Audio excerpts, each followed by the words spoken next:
کہ ابن آدم کہتا ہے کہ میرا مال میرا مال میرا مال، حالانکہ ابن آدم تیرا مال کیا ہے؟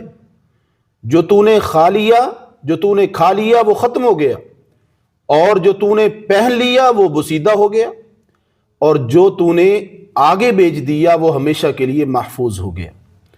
تو معلوم ہوا کہ حضور علیہ الصلوۃ والسلام نے فرمایا کہ انسان اپنی کمائی میں سے، انسان اپنے مال میں سے، انسان اپنی روزی میں سے جو اللہ کے پاس بھیجتا ہے حقیقتاً وہی باقی ہے، وہی ہمیشہ رہے گا۔ یہاں پر جو دنیا میں اس کے پاس ہے یہ فنا ہو جائے گا اور یہ ختم ہو جائے گا۔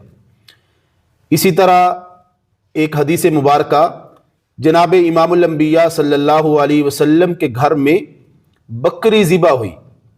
حضرت ام عائشہ رضی اللہ تعالی عنہ فرماتی ہیں کہ بکری ذبح ہوئی اور اس بکری کا گوشت تقسیم کر دیا گیا اللہ کے نام پہ، اور اب